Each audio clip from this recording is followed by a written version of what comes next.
fill you in with some background before we get the grid on screen. It's one driver only in this race, just 20-minute race, so no pit stops.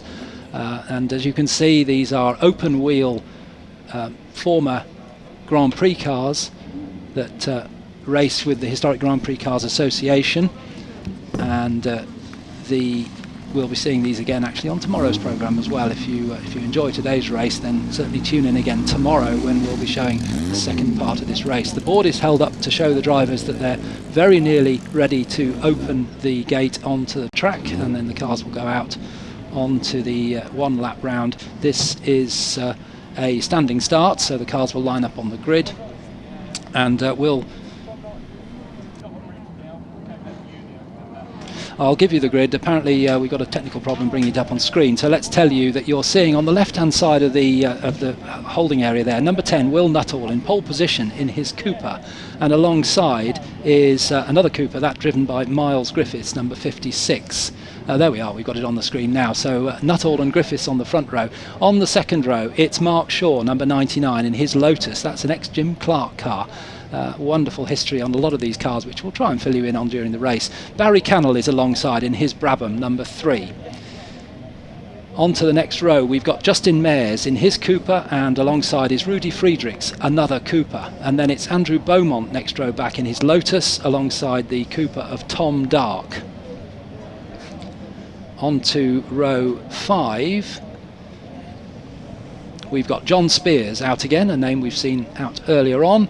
John Spears in his Maserati, with huge history in some of these cars, as I mentioned. John Fairley alongside in his Brabham, beautiful car. And then it's Eddie Williams in his Cooper alongside the Lotus of Nick Taylor. On to row 7, we've got Ben Mears in his Cooper alongside Guillermo Fierro, the Spaniard, in his Maserati. And then we've got the very unusual Curtis, which we can talk about when you see it. That doesn't look like any of these cars front-engined. Number 77 is Geraint Owen alongside James Willis in his Cooper. Big grid, 30 cars on our grid. Next back is John Emery in the Brabham alongside Chris Helliwell in his Cooper. Chris Helliwell doesn't appear to be there, but that's him. He's in the Cooper on row 9. Row 10 is Rod Jolly in his Cooper alongside Paul Wayne, also in a Cooper. Then it's Klaus Lear, number 248 in his Maserati. You'll spot that when we get the cars on screen, alongside Jeff Underwood, number 128 in his car there, back on row 11.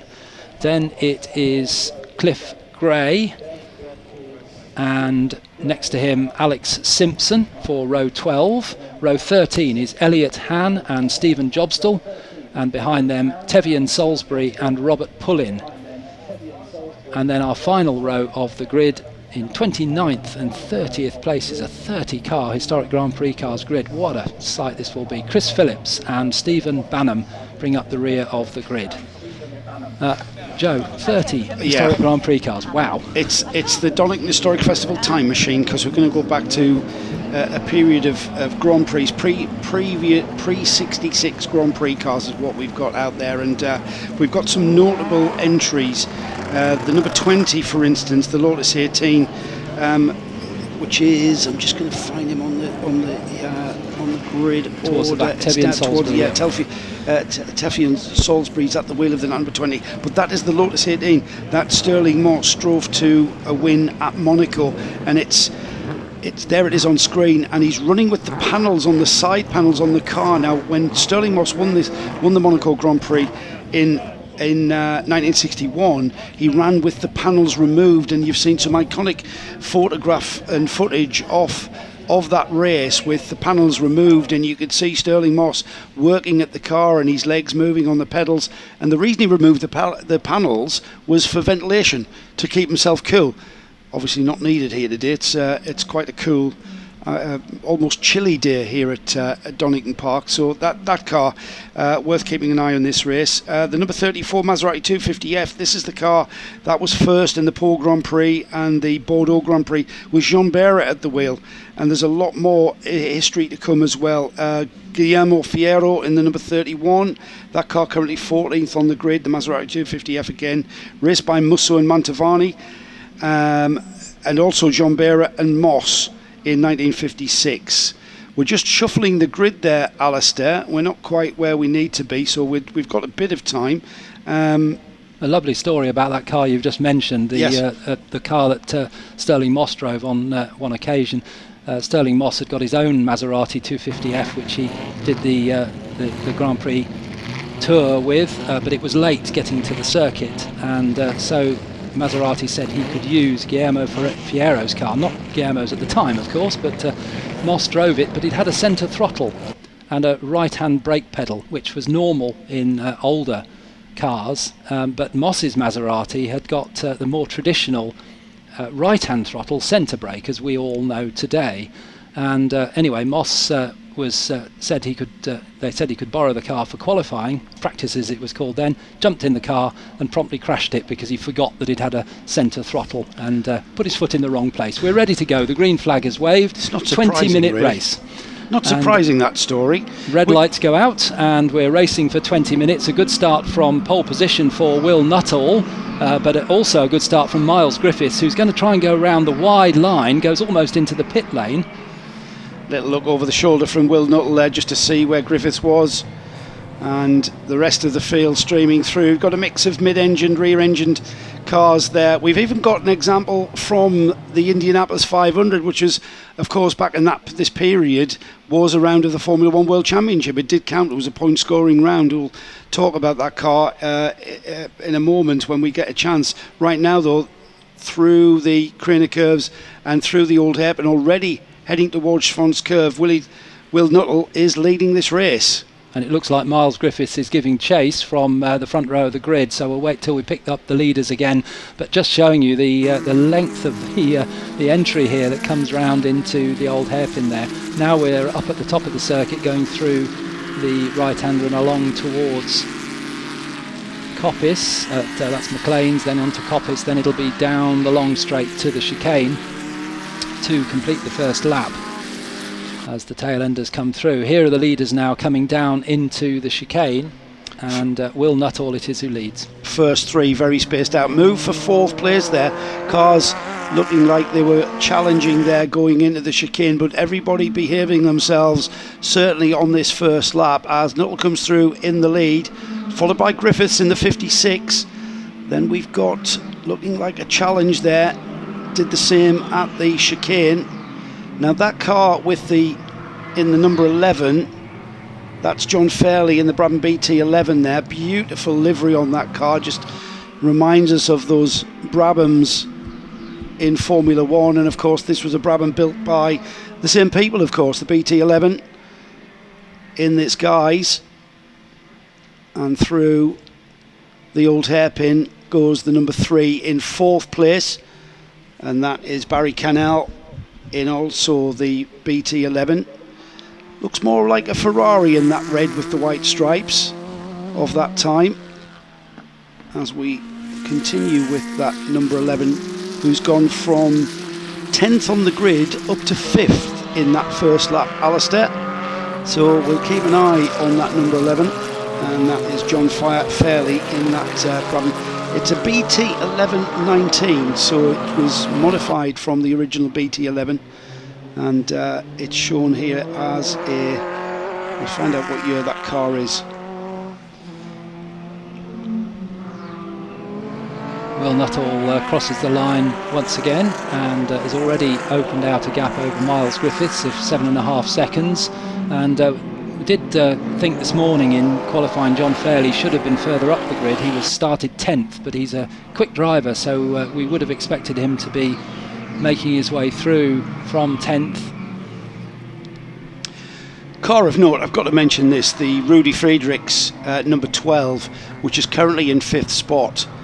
That's the car that Cooper T53, it was the 1960 factory car driven by Jack Brabham to 6 wins in the 1960 Formula One World Championship. That's the car that Jack Brabham took that Formula One World Championship, his second championship.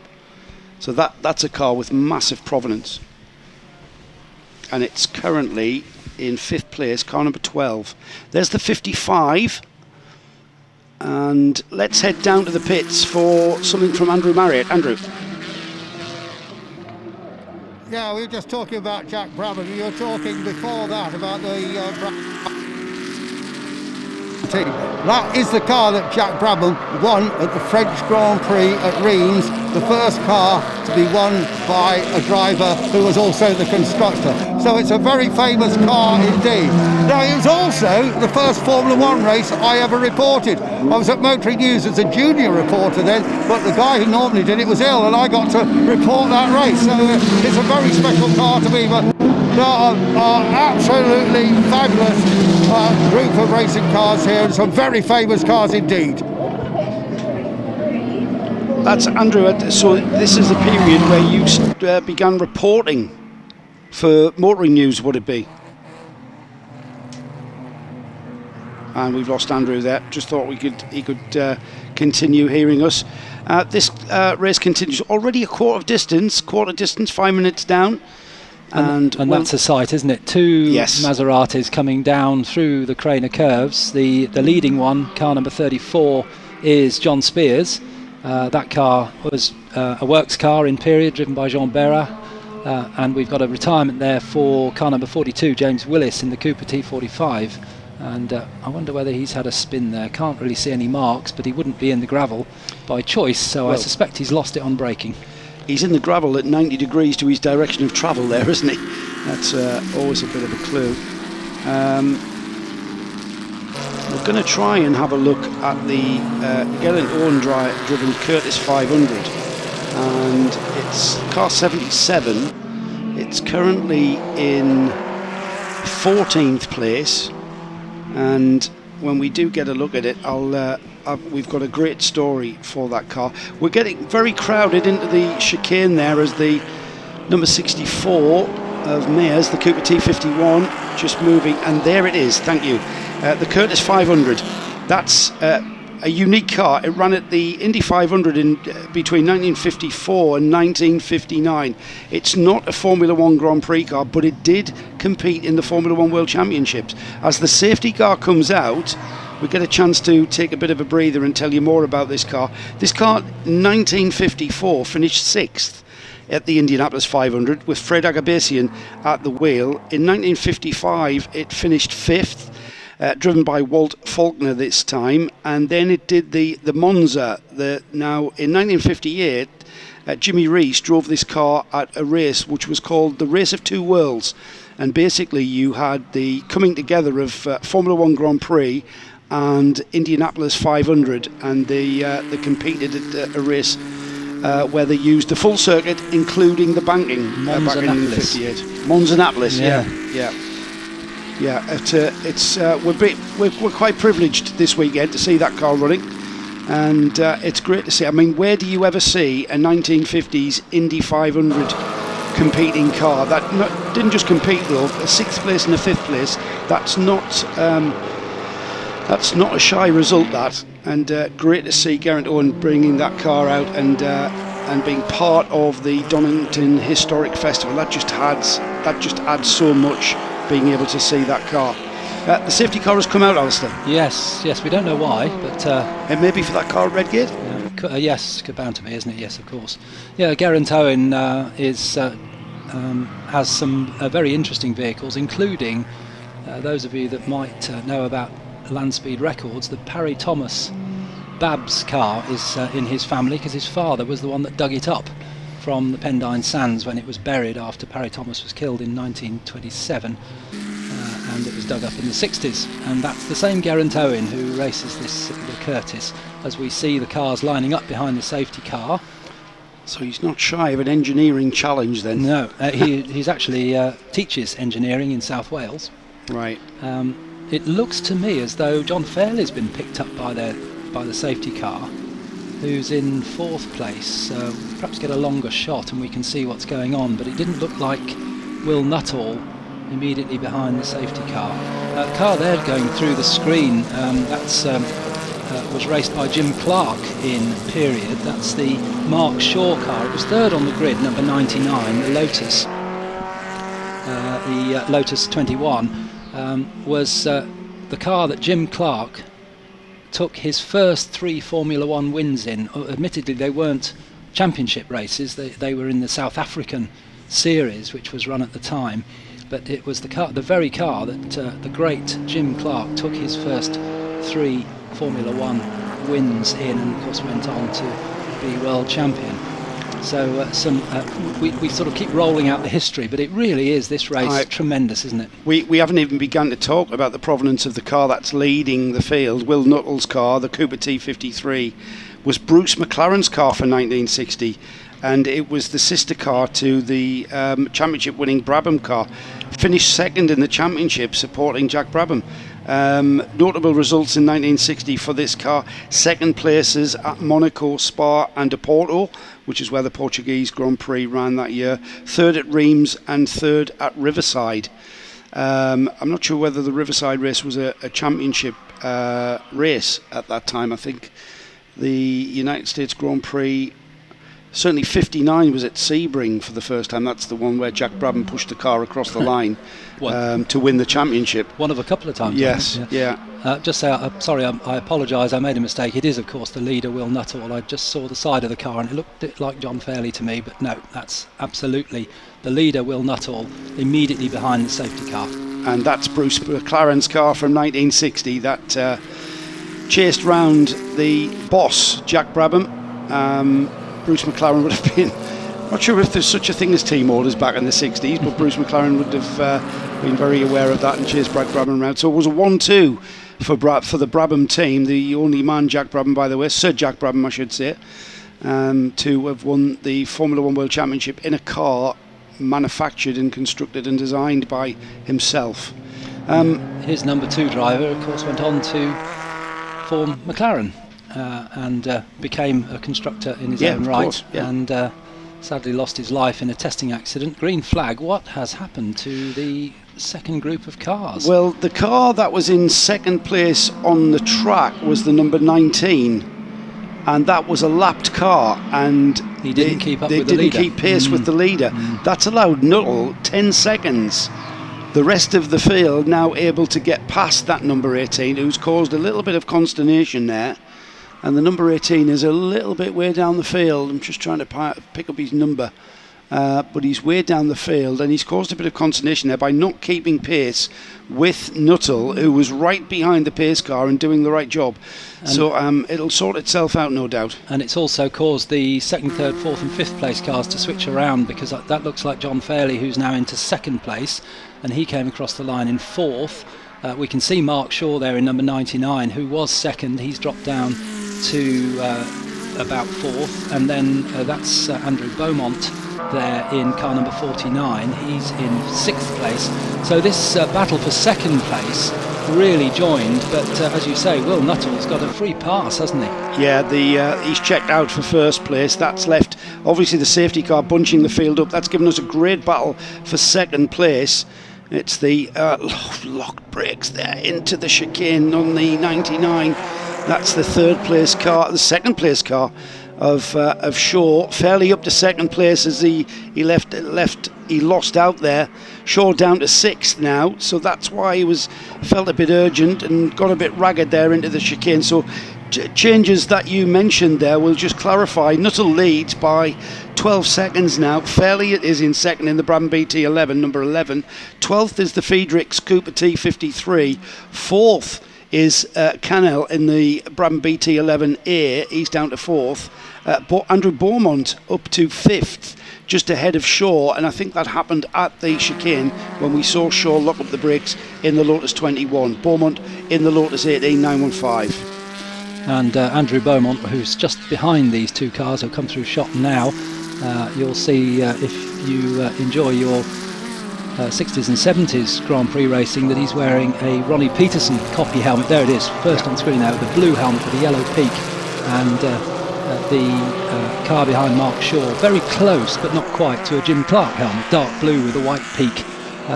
Really, these drivers love to take the period colours right through to their crash helmets as well. Marvellous. And even more so when Andrew was out in his John Player Special liveried Lotus 78. I think it's a 78. I think it is. Even more so because it really does take you back in time. And at first glance you think, oh, that's Ronnie Peterson, of course. Into the last 6 minutes of this race, and we've had a movement there, have we? Yeah, Barry Cannell's got past Rudy Friedrichs by the looks of it down into there. He's coming down through the Craner curves now, and it is indeed the number 3 Barry Cannell car that's just ahead of Friedrichs. But look behind, it's side by side through the old hairpin with Andrew Beaumont and Mark Shaw still battling it out.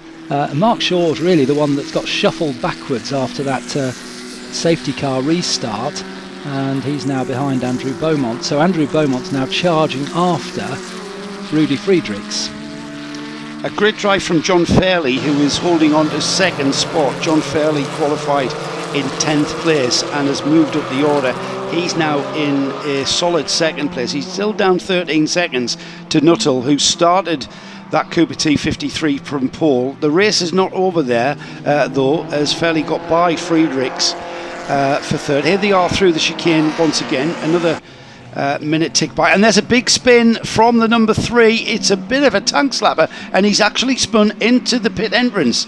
It's Canal who's dropping down the order there as the field come through, and that was purely getting out of shape, coming out of the chicane. We only really caught up to that as the car snapped from right to left, and then eventually through 180, and that car has ended up in the pit entrance. I'm hoping that car is unscathed and he can rejoin. Well, a scary moment that, because he had the battle going on behind him, but they all kept well out of the way and could see that he was in trouble. So keep to the right of the track as we look at John Fairley coming up the hill through Schwantz into McLean's, and then it's Andrew Beaumont. So Rudy Friedrichs, was he there? I think he was in the shot, just out of shot, wasn't he? So he's still in that third position. Then Beaumont, then Shaw. And there's the car number 99 of Shaw, just working the wheel, just finding the grip there. Friedrichs it is in the number 12 with Beaumont behind him. Then we've got Shaw in the 99. They string out a little bit down the long back straight into the chicane there. It's a very fast exit for the chicane, but it's a very relatively slower entry as the leader already braking for Redgate, and behind him Friedrichs has to get by a back marker. The back marker staying well out of the way, and Andrew Beaumont just slipping by as well. Now Beaumont looking very racy indeed, and Friedrichs being held up somewhat. Looked like it potentially could have been slowed up through Redgate, and that's allowed Beaumont right onto the rear of that number 12 Cooper. Beaumont as well being joined by Shaw, so it's a 3-car battle for third, fourth and fifth. So it's a final step of the podium with just under 3 minutes left. Up to McLean's they come. Still Rudy Friedrichs, you can see him working away at the wheel there, just sawing away to get the car to turn in, and then Andrew Beaumont. Now it looks like Andrew Beaumont's got a good run up to Coppice. Can he get through on the inside? No, not quite, but very close. So now he'll try again as they go through the double apex right-hander at Coppice. Now he's trying to get a tight line on the run down the long straight, over the crest and then down the hill, and hard on the brakes for the chicane. Mark Shaw got a watching brief at the back. Andrew Beaumont looks like he's prized open the gap there to Rudy Friedrichs, who has to take to the curbing, and Beaumont goes through. What a lovely move that was from Andrew Beaumont, just forced his way into that gap and took the place. That moves him up to third place with Will Nuttall and John Fairley ahead. Now Andrew Beaumont in third, Rudy Friedrichs fourth, and now Mark Shaw's got ideas about getting through into fourth place. They're going down through Hollywood. Now it's the sweeping downhill through the Craner curves. What will the Lotus be able to do against the Cooper? So it's the Lotus 21 against the Cooper of Rudy Friedrichs, the Cooper T53 that we mentioned earlier. That's the car that Sir Jack Brabham won the 1960 World Championship in, and now he's broken away slightly. He's got him back on the terms with Andrew Beaumont. Andrew Beaumont's got a bit of a breathing space now. He's pulled that, and it's the Lotus 21 of Mark Shaw, who looks down the inside, just showing the nose of that Lotus 21, the distinctive green livery of that classic Lotus with the yellow wheels, as Mark Shaw gets right into the slipstream, but Friedrichs pulls a gap a comfortable gap that makes it very hard work for Mark Shaw to challenge. There's a minute left on the, and that's a car moving very slowly into the pits, car 46, that's down the field. Can't quite pick that up where it was. There is the number 30 in the pits, and with it only being a 20-minute sprint race, effectively, very difficult to regain any kind. But it's not necessarily about where you finish. It's about competing. It's about bringing the cars out and just showcasing these pre-66 Grand Prix cars, much to making us a very, very, very happy people. It's the Donington Historic Festival time machine taking us back to pre-1966, late 50s, early 60s Grand Prix, Formula One Grand Prix cars across the history of the sport, and we've got some cars with some very real provenance with us this weekend. There's the leader, Nuttall, and Will, he's about one. Did he see the checkered flag there? Because there was literally 1 second on the no checkered flag. He just made it across the line by literally a couple of seconds. So there'll be one more racing lap for Will Nuttall. He started this race from pole position. He's in the Cooper T53, and it's the car that was campaigned by Bruce McLaren, and steam coming from the 64. That's Ben Mears in the Cooper T51, who pulls off. He looks like he's got either an overheating engine or a coolant pipe that has broken away. Steam coming from the rear of that car, and with 0 time on the clock, we'll be looking. Will Nuttall will get the checkered flag next time by, and we pick up the leader just coming onto the back straight for the final time as the number 10 just getting by a back marker then, and he will round the chicane for the final time, and Will Nuttall will take the flag in another commanding win. He led the race from pole position and was only really challenged into Redgate, and then pulled out a gap that left him with a relatively comfortable drive to the checkered flag, and we wait for the rest of the field to come through. It will be the number 11 of John Fairley, the Brabham BT 1119, crossing the line now. And there's Andrew Beaumont in third. Friedrichs just finishes ahead of Shaw. So Nuttall, Fairley, Beaumont, Friedrich, Shaw, so far the drivers to finish, as the rest of the field come through. And that, for me, Alistair, is... It's not about necessarily where or who wins. It's about also, with an historic race festival, it's about seeing the cars outside of a museum. These cars should be wrapped in cotton wool, really, shouldn't they? And they're not. They're out there being raced, and a great win from Will Nuttall. And they're the real cars as well. There's incredible. As you've been noting it throughout the race, the history of some of these cars extends back to people like Moss and Bearer. In fact, drove that 34 car, and here they are, still racing, and racing properly at full speed, as John Fairley acknowledges the marshals as he goes round, saying thank you for helping us to race safely. Geraint Owen, by the way, finished in 12th spot in the Curtis. That was the Indianapolis 500 runner, 6th and 5th places back in the mid to late 50s. And I think he was just beaten to the front-engined group by Guillermo Fierro, because the Maserati finished one place ahead, and all the other cars ahead of them were rear-engine cars. So that was the front-engined division of the race. A name synonymous with the Maserati 250F, of course, Juan Manuel Fangio, 5-time world champion, and you saw him drive here. I did, yes. That was quite a thing. 1978, I think it was, the from memory, the Gunnar Nielsen charity meeting, and we were doing the commentary from down at the old hairpin on top of the Starkey's Bridge in those days, very early days of the reopening of Donington. And one Manuel Fangio turned up to drive a British-owned Mercedes, I think it was the W196. And I think we've got Andrew down in the pits. No, we will be going to Andrew very shortly. So yes, Fangio was here driving the W196 in a demonstration. And the results now up on our screen. So 15 laps completed by our winner, Will Nuttall, in the Cooper T53. John Fairley, in the end it was, who got second place after a midfield battle that went on race long in the Brabham BT 11.19, 21 seconds between them. Then it was Andrew Beaumont in the Lotus 18 in third place, followed by Rudy Friedrichs in the Cooper T53, and Rudy only lost that place right towards the end of the race.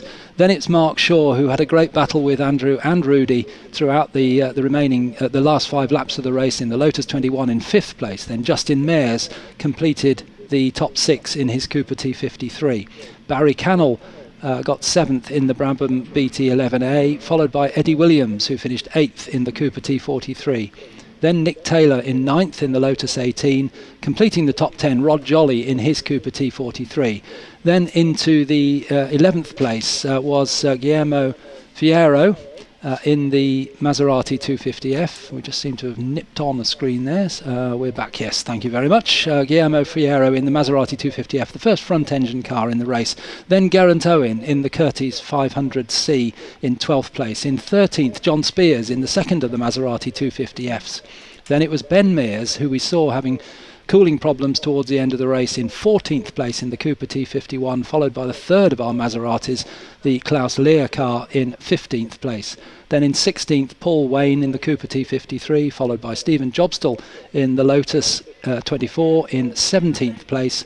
And then it was Elliot Hann in the Cooper T41 in 18th, followed by the T43 version of the Cooper for Cliff Gray in 19th, and completing the top 20, Alex Simpson in the T41 Cooper. And then in 21st place, Chris Phillips in the Cooper Bristol, and Tevian Salisbury in the Lotus 18 in 22nd, followed by Stephen Banham in the Cooper T45 and the later T51 for Tom Dark. Now, he had a problem towards the end because he was certainly in that lead battle early on in the race, Tom Dark. Then it's Jeff Underwood in the Cooper Alpha, who I think we saw retiring. So I think these cars we're seeing here didn't finish the race. Tom Dark, I think, retired as well. John Emery in the Brabham BT4, we talked about earlier, a beautiful car. Robert Pullin in the Lotus 18, James Willis in the Cooper T45, and a possible winner of the race, Miles Griffiths, a very early retirement in his Cooper T56.